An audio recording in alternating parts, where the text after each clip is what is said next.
Hello friends, in this module we are going to look at two things. In fact, one few final note about SDN. We will look at the complete architecture together in this particular module, and then we will be looking at the OpenFlow solution. OpenFlow was actually started from Stanford.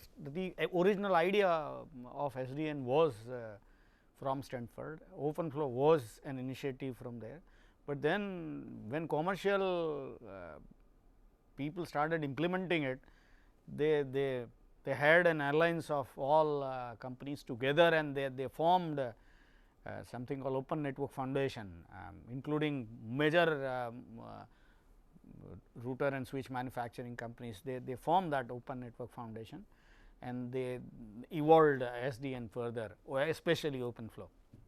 So, we will be talking about that in this particular module.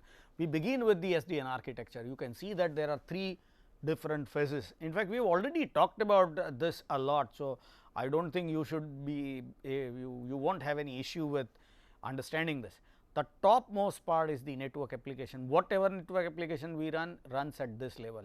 It talks to this management plane, and this not management plane talks to our controller plane, and controller plane talks to the data plane. Okay. Data plane is also known as forwarding plane. This controller also, like these controllers also are connected to each other. Okay. And you can see that the controllers are connected to each other, but then in true sense they are connected via this forwarding devices. They do not have controller to controller communication. Remember, the last module we have seen that a controller is connected to a switch. Okay. So, through that they communicate to each other. Usually they form some kind of a group to communicate to each other. Okay. And this interface, now we name it, it is called northbound interface. Is top is going to the upper side. So, it is called northbound interface from management, between management and control, and this interface is known as southbound interface. Okay. So, you may wonder why this names, additional names are given, but these names are quite popular in our industry. Okay. Whenever we have an architecture of this type, usually named as north, south, east and west interfaces, bound interfaces. So, and you can understand that this completely reflect whatever we have discussed so far. This is some complete architecture. If you have understood this complete architecture well, probably you have understood almost everything about SDN. Here is some more information about architecture. Protocol like OpenFlow are used to define flow rules. Okay. Forwarding devices are networked using wired or wireless fashion. Okay. So, OpenFlow is used to define flow rules. OpenFlow is also used by the forwarding devices. Okay. And these devices are connected to each other in a wired or wireless fashion. Okay. The data plane is basically complete network of forwarding devices. Now, this forwarding device is a switch. Okay. So, this is not the data. Please understand, switches are switches. On computers which are connected to it, they carry and they share data.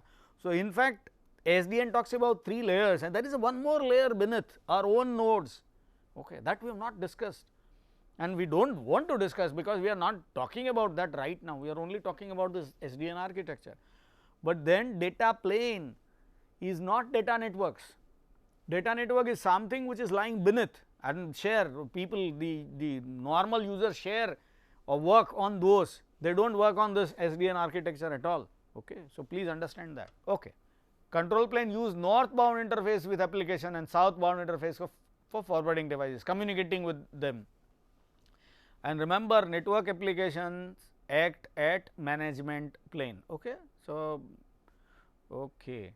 Management plane interacts with applications like MAC learning about MAC addresses of the node, and remember, self learning switches does this, they self learn. Okay. Who is connected where. Okay. So, that is done here. Routing and forwarding applications can be interacting, the admin related rules and all that, intrusion detection rules, firewalling rules, load balancing rules, all that is provided here. Okay. Any switch which complies with southbound API Southbound API is controller to switch, and any application which complies with northbound API, that means controller to management, can work with any compatible controller. Okay. So, that is it. In fact, open means higher top level is anything, middle level is anything, below level is, as long as they have common language to communicate, they can communicate. They can be from any company, any make, no problem. That is here, that is the point. Okay. SDN provides an additional abstraction layer. Okay. I have already talked about this before, and that is known as orchestration layer. Okay. Additional overlay which provides this, and orchestration layer, when this is SDN is provided using that approach, is called a broker approach. So, you have conventional network in place, additional overlay which provides you very the switches do not change. Okay. They work like they used to. We only have a I would say a feel of having an SDN in our hands, but it is not truly. So, that is a broker approach. The other one is also overlays. You may use overlays and lines, those connection oriented networks to provide that. So, that is called SDN overlay. But remember, these two approaches provide us services, but they are comparatively very slow.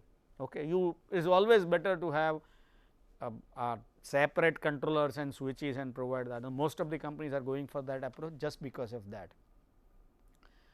Okay. There are few standardization efforts already happening. Now, we will start talking about OpenFlow. Okay. Now, the architecture is done, we will look at the OpenFlow, which is basically an interface between controller and switches. It allows controllers to talk to each other, it also allows controllers to control the switches. Okay. So, that is OpenFlow. This is one of the most standard protocols. There are others, in fact, there are others emerging as well. Okay.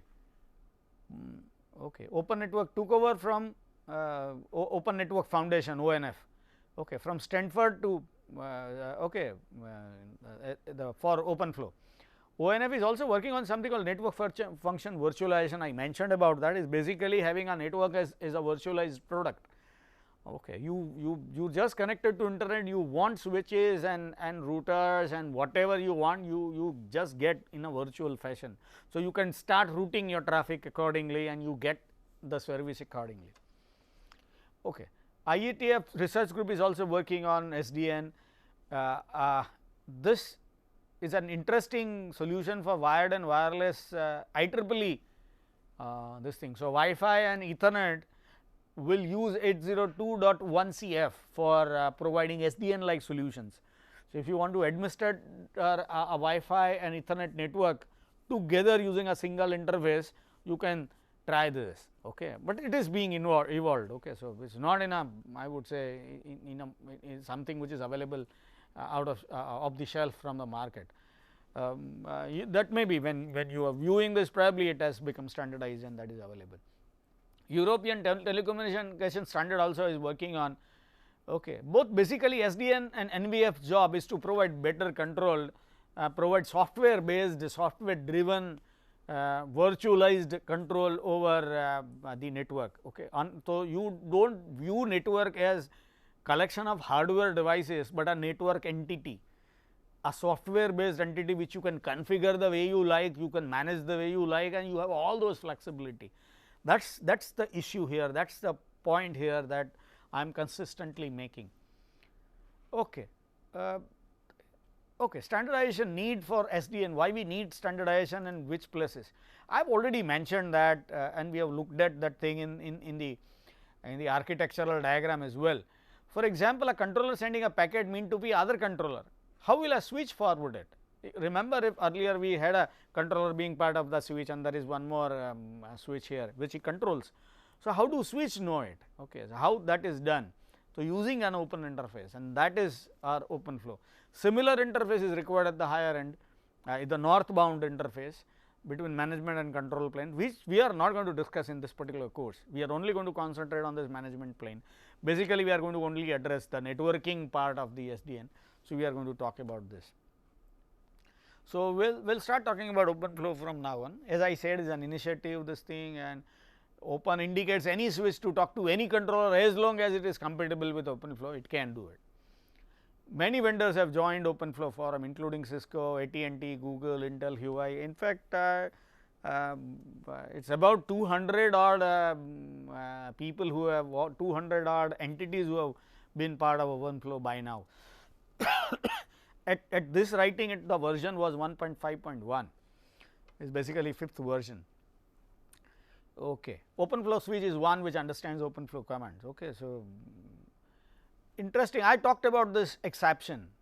Not of when normally you just send data on this line, it is 4G, but when there is an exception, when it crosses the limit, when the volume that he has consumed is over 1 GB, then you will have to take the other path. This is called exception. So, SDN, one of the great things about SDN is that it can handle these exceptions very well. Okay. What is the scope exactly? What OpenFlow is supposed to do, that is described here. First thing, it provides you exact format of the message that a switch or and a controller exchange with each other, or a controller exchange with other controller. So, that is the first thing, packet format. Second thing, it let you what are the items that you can control over. Okay. What are the things that you can control, what are the things that are under your control.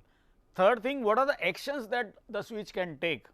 Okay. Here are the actions. For a basic 3 actions are most common: forward the packet, drop the packet, and the modify, change something in the packet. These are common this thing. Okay. So, this thing are different. The first thing about when we start talking about OpenFlow, that OpenFlow basically is dealing with flow tables. Okay. So, every switch contains a flow table, and based on flow table entries, every switch is going to forward the traffic, and the flow table implements this packet classification and forwarding job. And packet classification is based on a very simple thing: left hand side implies right hand side type. Left hand side is basically a matching process. So, if when the match is true, the right hand side is an action. So, that action is taken. So, that kind of a simple, logically simple mechanism is provided here. Okay. There are many possible actions, including forwarding, dropping, and modifying. Not only that, the flow table also contains one more very interesting thing called frequencies or statistics about the events. For example, how many packets are dropped? For example, how many packets have preferred path A over path B? Now, this is very, very important, because when you talk about load balancing, you need to know that. Okay. If you know that both paths are taken with equal probability, that is fine, but if one path is taken more precedence over the other, that is not very good. You would like to make sure your solution work properly. Okay. So, that kind of statistics is very, very important for administrators. So, that also can be provided by this flow table. So, this right hand side, left hand side is match. So, the incoming packet is matched with that rule, left hand side is a rule which matches with incoming packet. The right hand side is the action. When the rule matches, that action is to be performed, and a statistics is to be improved. Okay. So, that kind of job the flow table is doing. Okay. The first thing is communication and matching. Okay. OpenFlow, how OpenFlow does? OpenFlow switches establish TCP connection to the controller. Okay. So, controller communicates with switch using a typical TCP connection. Okay, and then send commands over that TCP connection to that switch for anything, sending the rule and all that. Okay. So, that is the first thing. And the communication, one more thing which is recommended is using TCP, but then on top of which it runs TLS. So, is a secure connection. So, nobody can actually read what the controller is sending to that switch, nobody can even modify anything. Okay. So, that is the reason why this is provided. And packet processing and matching commences up, the rules are sent to the switch. Okay.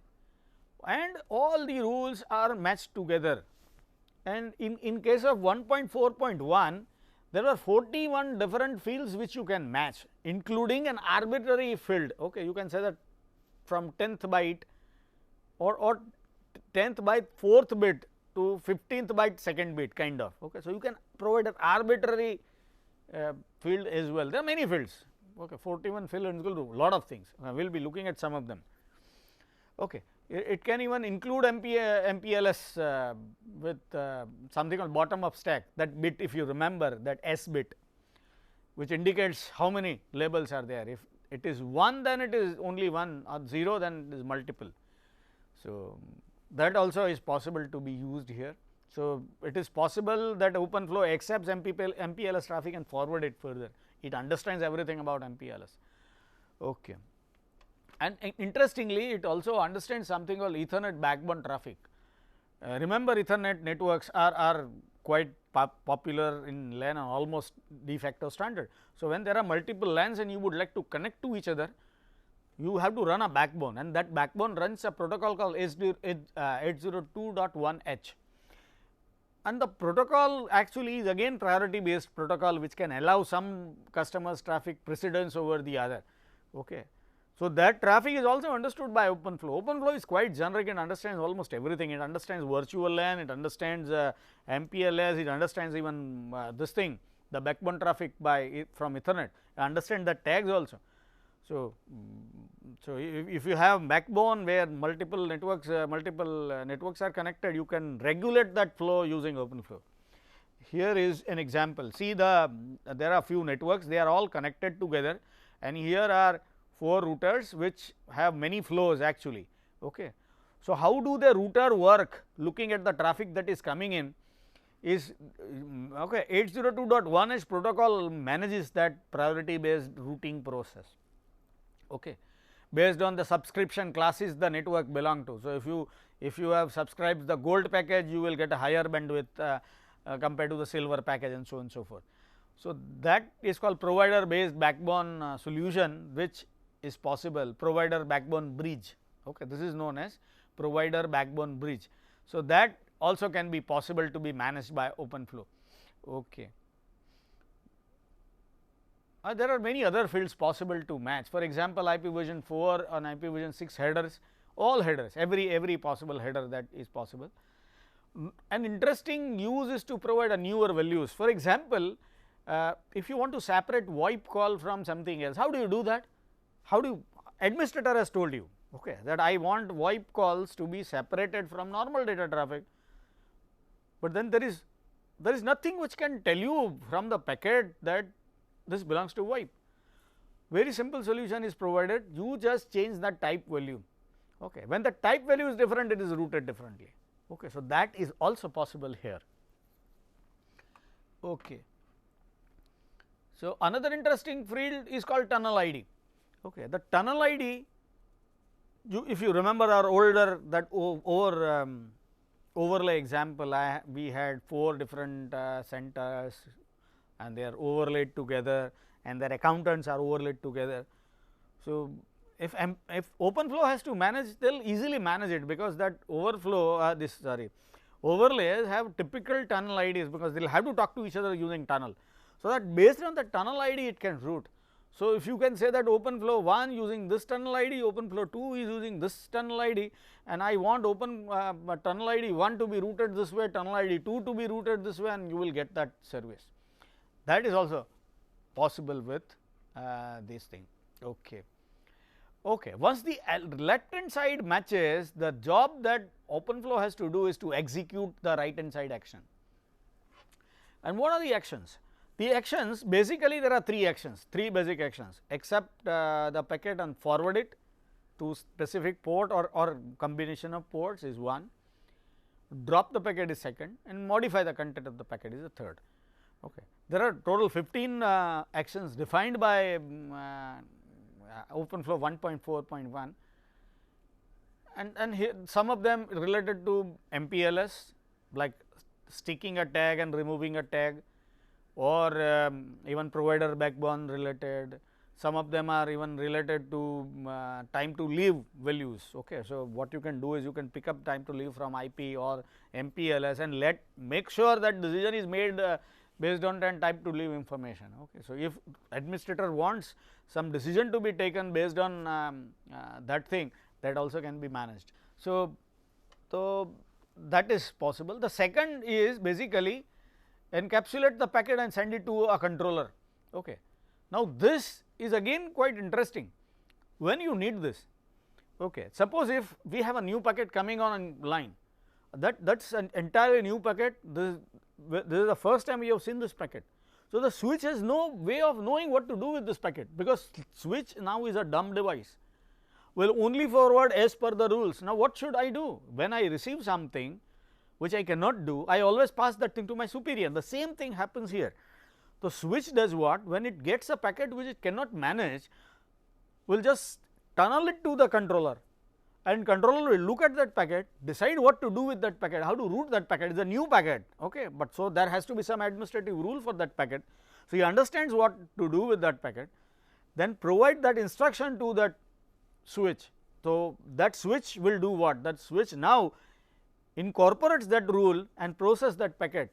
Now, onwards similar packets will be continuously processed by that switch. Okay. So, only for the first time this thing is done, this packet is tunneled to the controller. Okay. So, that is a critical action that is provided. The third obviously is to drop a packet. Usually the packet is dropped when it is introduce some kind of error of some sort, or it is a malware of some sort, or there is something which you cannot do with that packet, you will have to drop. Okay. So, those specific cases that packet is dropped. Okay. As I said, there are 15 different types of action. Okay. Second is called output action. Okay. It is the 0th entry. There are other things which I already talked about, copy time, time to leave. We already talked about other actions, they are already shown here on the slide. We have also talked about flow tables and the rules, but then there is a group table also, which basically manages multiple groups together, in fact multiple entries together in a single group. Okay.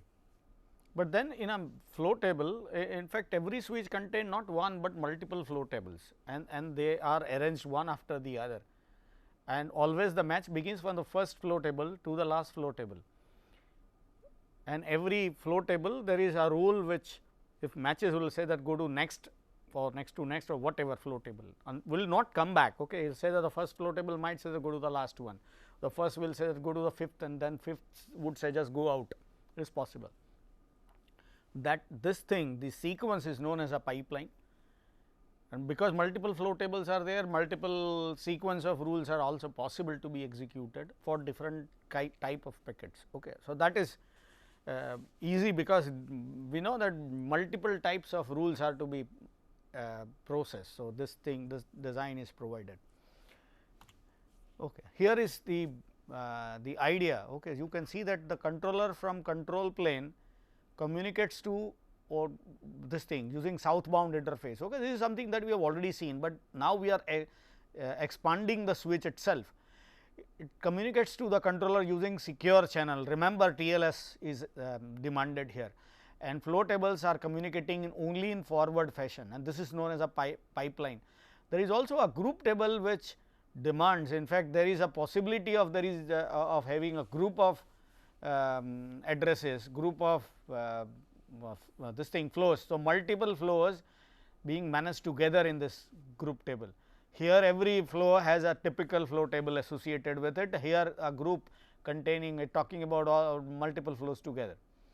Okay. How they are processed? So, whenever the first packet comes in, the flow label action set at that point of time is null, that does not contain anything. When it visit multiple flow tables, every time every flow table add or remove actions from the same action set. When the flow table, the final flow table say that now there is no more flow table to visit. When you find that, it will execute all action sets, okay, together, multiple actions. Actually, one of the action must be the output action, which tells you exactly on which port the packet should go. Okay. That is the only important thing, otherwise this can be anything. Okay. Execute all actions together. Please understand, actions are not executed every time the rule matches, but at the end here. Okay. And there is an entity called synchronized table. Now, that also is quite interesting entity. So, whenever there is an entry made in table 1, there is an entry made in table 2. So, that is why they are called synchronized table. And a very simple example of such synchronized table is, for example, whenever I am adding a source address somewhere in Ethernet table, somewhere I am also adding a destination address. My switch, now it is very easy. Remember how switches learn, reverse path forwarding. Whenever a packet comes to me from a typical port, typical line, tells me that this is the network address, is the node. I do not know before, but now I know that this node exists on this port and connected to this network. So, if there is a packet for this network, this node, I will have to send it on this port from where it has come. So, this is how the switch is learned. So, this port, in fact, this is automated in OpenFlow by providing synchronized table. So, when this is done, the entry is entered here, the entry enters here. If entry changes here, the entry changes at this place also. So, they are quite synchronized, that means they change as the other changes. Okay. So, that is the power of synchronized table. There is something called a metadata field. A metadata field provides additional information about a packet. For example, we have seen that there is something allows a very small fraction of packet, you can say that from this bit to that bit, if matches with something, you should do this. Okay. But what is this? This from 10th bit to 20th bit, you doing something, but what is it? If you want to provide that information, you can use metadata. Or if you use some virtual tunnel ID somewhere and you would like to define what those virtual IDs, you can use metadata. So, metadata is an additional field which pass from float table to float table and will help information, will provide additional information about what is being flowed. So, you will be able to take a better decision. And as I said, actions are always applied at the end. Okay. So, when the flow reaches to the table, the last table where there is no forward jump is the last table, and at that point of time at least one action should tell you where the packet goes. Okay. Okay. So, processing actions might take local packet classification support or MPLS tag designing support and whatever. So, that flow table might have that MPLS tag 5 should be doing this, MPLS tag 20 should be doing this, and so on and so forth. So, that is local support. You might also have a packet classification support there installed in the switch, which is being exploited. So, when that happens, though I have shown all flow tables executing this in a sequence, they happen together actually. Okay. So, all rules are applied together and you get the complete action set in a single go. Priority queue related actions may also be executed. Okay. So, groups comes next. As I said, there is a group table and there is a possibility of processing the packets based on the group they belong to, the group of flow they belong to. There are three different type of groups used here in OpenFlow. The first group is multicast, all multicast group is basically broadcast. Second is called a select group. A select group is where you send one of the members the packet, and it is quite interesting field because this group can be used for load balancing. For example, here is one switch and here are 10 different ports of it, which all 10 ports connect to the same receiver. Now, what I can do is whenever a packet comes in, I can choose one of the 10 ports at random to send it over. Now, how will I do it? I will use this thing as a select group.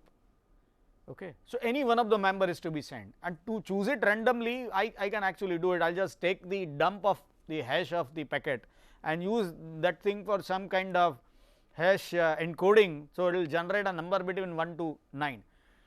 One simple solution is to take a mode value. Okay, whatever the packet header value is, I just say mode 10, I will get a value between 0 and 9, and I have numbered these ports from 0 and 9. So, whatever number is, I will just send that packet over.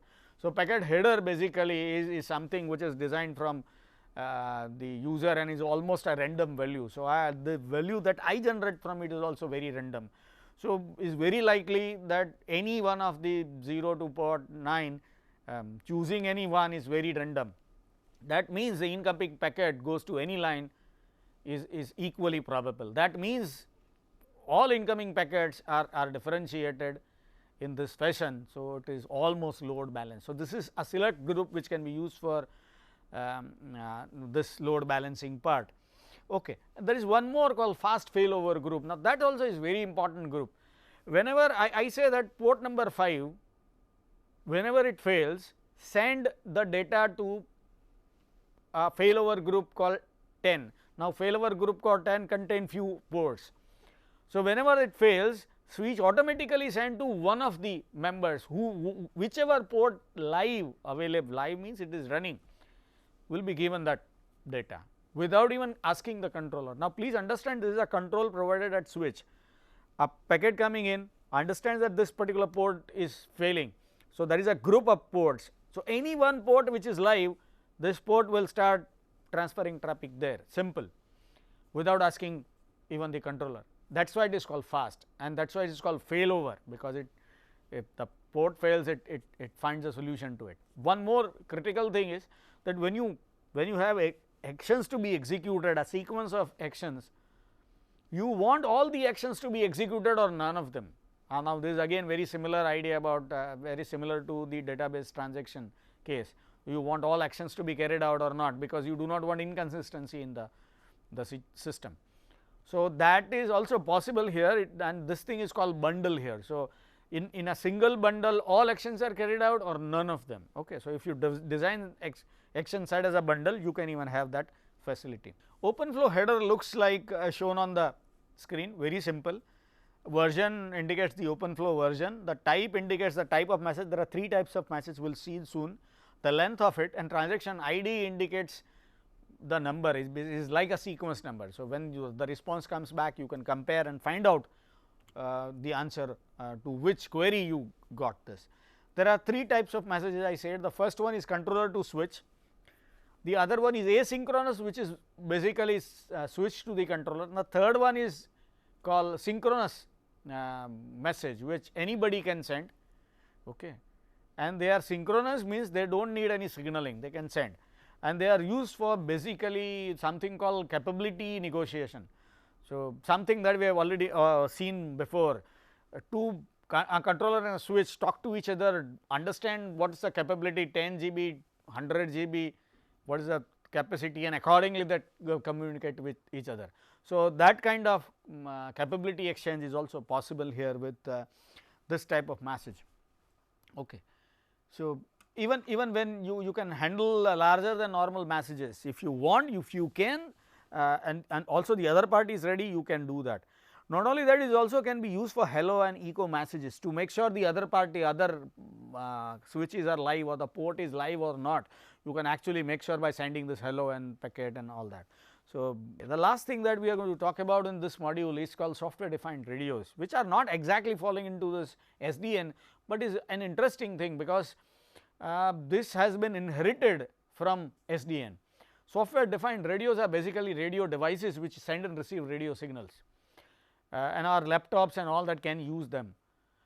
One great thing about software defined radios is that they are not hardware configured to use a specific frequency or specific modulation scheme. What we can do is we can tune that thing by software. So, I am using laptop with that kind of a device. I can plug in my network, my laptop anywhere, and if I am supposed to use a typical frequency, a typical modulation scheme, my laptop will tell that thing to that radio device, will start working that way. So, that is the power of this the software driven management of radio devices. With that note, we will conclude this module. What we have looked at in this module is the complete architecture of SDN, and then we have looked at the OpenFlow architecture itself. We have seen how OpenFlow works, how commands from the controller to switch is managed, how flow tables are managed, how group tables are managed, what are the types of groups, and we concluded that thing with software defined radios. With that note, we conclude this module. Thank you all, friends.